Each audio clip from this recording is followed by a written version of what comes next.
আলোচিত content creator Ashraful Hossain ওরফে hero Alam দুর্বৃত্তদের হামলার শিকার হয়েছেন। ঘটনাটি ঘটেছে সোমবার ২৯ সেপ্টেম্বর রাত আনুমানিক ৯টার দিকে রাজধানীর আফতাবনগরে। হামলার পর তার শরীরের বিভিন্ন স্থানে গুরুতর আঘাতের চিহ্ন দেখা যায়। চোখে দেখা সাক্ষীদের বরাতে জানা গেছে, কয়েকটি মোটরসাইকেলে করে আসা একদল দুর্বৃত্ত হঠাৎ করেই হিরো আলমের ওপর হামলা চালায়। নির্মমভাবে মারধর করে তাকে রাস্তায় ফেলে রেখে পালিয়ে যায় তারা।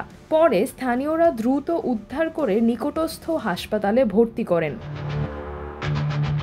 হিরো আলমের স্ত্রী রিয়ামণি গণমাধ্যমকে জানান, আলমের অবস্থা দ্রুত খারাপের দিকে যাচ্ছিল। ডাক্তাররা জানিয়েছেন অবিলম্বে হাসপাতাল পরিবর্তন করতে হবে, তাই আমরা তাকে রাজধানীর একটি বেসরকারি হাসপাতালে নিয়ে এসেছি। তখন অবস্থা খুবই আশঙ্কাজনক। দোয়া করবেন যেন দ্রুত সুস্থ হয়ে ওঠে। তিনি আরও যোগ করেন, যেভাবে তাকে মারা হয়েছে, উপস্থিত লোকজন না থাকলে হয়তো আজ আর জীবিত পাওয়া যেত না। কয়েক মুহূর্ত দেরি হলেই তাকে মেরেই ফেলা হতো। এদিকে ঘটনাটি নিয়ে বাড্ডা থানার আফতাবনগর পুলিশ ফাঁড়ির ইনচার্জ উপপরিদর্শক এসআই সোহেল রানা বলেন, আমরা গণমাধ্যমের মাধ্যমে বিষয়টি জানতে পেরেছি।